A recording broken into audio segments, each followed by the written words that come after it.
Hi again everyone and welcome to another episode of the SPI Vidcast.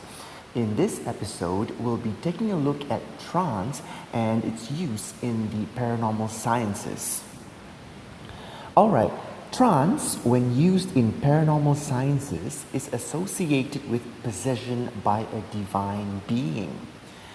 Well, there are other kinds of possession, which include possessions by evil spirits, for example, in the movie The Exorcist.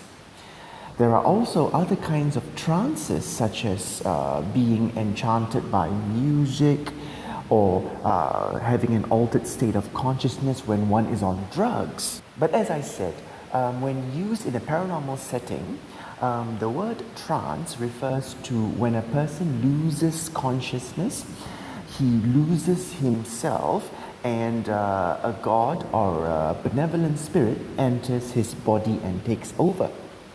Alright? So what happens is the body becomes a conduit or a vessel taken over by the divine, by divinity. Alright? Then that divine being will then direct the body to act in the way that it wants to. Okay? Even if the person who actually, even if the person actually cannot do it, in his normal everyday life, such as he cannot dance or he cannot walk on fire, normally in everyday situations, the divine being will make it such that he will be able to once he gets into a trance and once he has been possessed by the divine spirit. All right. So, what can we say? What analogy rather can we use regarding trance and possessions in the paranormal sciences? We could say that on a daily basis, your body is a car.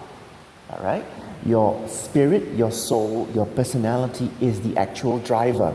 Okay, on a daily basis, but under conditions of trance, the car is the same, but the driver changes. All right, a new driver takes over, at least temporarily. So, in religion and spirituality, there are many instances of falling into trance.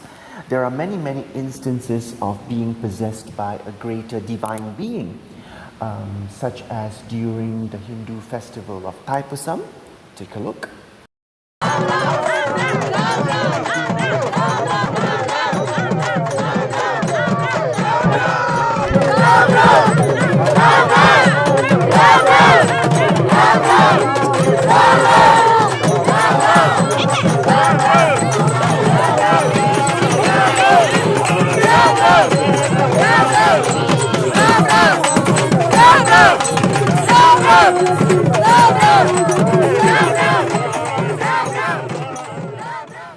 Such as during the Taoist practice of Tanki worship.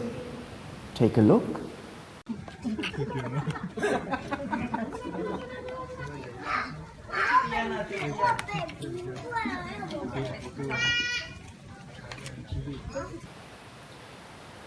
Now, one difference between Thaipusam and this Taoist Tanki worship is that in Hindu belief, during the holy procession of Thaipusam, any god, demigod, or benevolent spirit can enter any participant's body, even bystanders, okay, causing him or her to fall into trance. All right. The people there at the temple or along the side of the road cannot ask for specific gods to enter their bodies. Okay? The gods will enter whoever they want to. Whichever god will enter whosever body they want to. All right? So technically, once a person at a Thaipusam festival, once that person is in trance, his body can be driven by any particular deity. All right? On the other hand, in the Taoist Tanki worship, the Tanki actually asks a particular god directly to enter his body. All right? The god will then enter him and only him, but only if the god chooses to. All right? So, Tanki will not ask any spirit to enter his body. The Tanki will make a specific plea to a specific god, and it's not guaranteed that the god will enter his body. The god will only do so if the god so chooses. So there's one rule of thumb here. The Jade Emperor, who is the highest god in the Chinese pantheon, will never enter into any Tangki's body, okay, because he is so senior that he will not enter into any unclean human body, okay. It's beneath him to do so. So other gods will be able to do so, but just not the Jade Emperor. Another instance of trancing is during the Wai Kru Sakyant festival in Thailand. All right. Now, during the Wai Kru Sakyant festival, what happens is when you get a Thai Sakyant tattoo, the protection that that tattoo gives you, the magic imbued in that tattoo doesn't last forever. So you have to get it recharged and re-empowered once in a while. Usually it's once a year. Now, while you are at the temple, you'll be chanting together with everyone else who's there to get their tattoos empowered. Now, at that time, there will be many devotees who fall into trance and act like the character of their tattoos. All right? So the Sakyant tattoo, the Thai tattoo, is always drawn in sacred geometry, and sometimes there will be figures drawn, figures such as a tiger, a crocodile, an old man, or Hanuman, the Hindu monkey god. All right.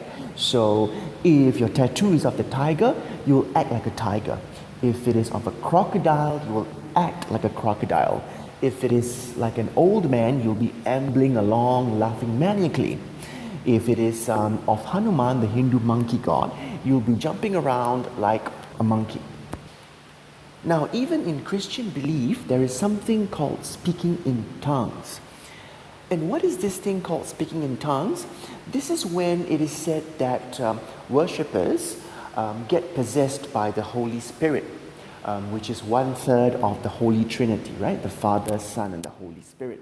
Now, when you get possessed by the Holy Spirit, you will be able to speak an ancient godly language called tongues. And the Christian practice of speaking in tongues. Those outside the church often say it's nothing more than gibberish, but some Christians claim that it's the purest form of prayer, beyond the constraints of normal language.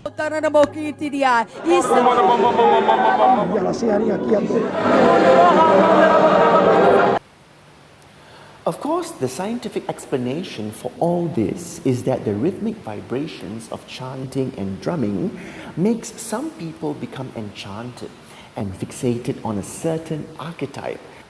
This certain archetype is something that they have already been thinking of at that time. All right.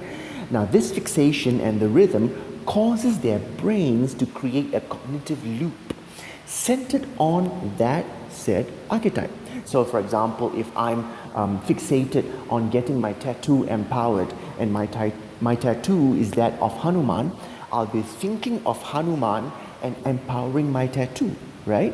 So I'll be fixated on an idea of Hanuman, which will then cause me to act like Hanuman.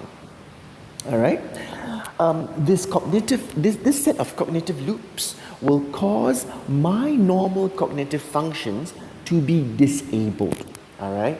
I will then take on the persona of that whom I've been already thinking of. Okay, so I want to show you this. Okay, the backstory to this is that apparently thousands of Hindu Indians in Chennai, in Bihar, and I guess all over India are converting to Christianity after seeing the miracles that certain pastors can perform. Okay, so to be fair, many religions demonstrate miracles in order to show their spirituality and divinity. In other words, their power is beyond human. It is aided by universal energy or by the power of a certain God. Okay? So, well, many religions use miracles. Okay? But this one in particular shows pastors with the power to control people. All right? in order for them to show that Christianity, their version of Christianity, is a superior religion, they try to show in a mass demonstration that they are able to control your body. You know, but miracles aside, humans are also able to lie very, very well. Alright? If you take a look at these videos, you'll see that when he says he's controlling your body and when the devotees are actually falling into trance, it's not exactly what they make it out to be. The people in the video seem to go into a trance. Okay? It shows them demonstrating a complete loss of control, but there is no other driver. Alright? Which means to say that they're falling into a trance, but it's not like as if they're being possessed by any other higher being. Alright? Well, I guess the pastor is controlling them remotely. You take a look at this, alright? This woman seems to be losing control of her body, right? She's flailing left and right, okay? But then she stops right before the stage. Why doesn't she bang into the stage if she has lost complete control? You know, at the Waikru Sakyan festival, people bang into each other, resulting in a lot of injuries because they are not aware of what they're doing. Why is she aware that there's a stage right in front of her which could actually crack her rib cage? Alright? She knows. She is conscious. Oh, but then to still continue the theatrics of demonstrating her loss of control, she bangs into the other ladies and falls on them. Wow. Obviously, she knows the fats on human backs will cushion the impact and thus won't hurt her as much as a hard stage made out of wood. Here we go again. Stopped just before getting hurt. Obviously conscious. And take a look at this piece of work. He's rolling around on the ground like he has lost control, but he knows when his boy bits are about to show.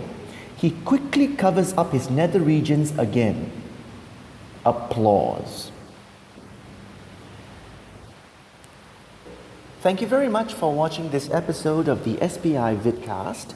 And as I always say, think scientifically, but look beyond science. But also for this week, whenever you smell baloney, sniff it out and call it out. I'll see you again next episode. Bye-bye.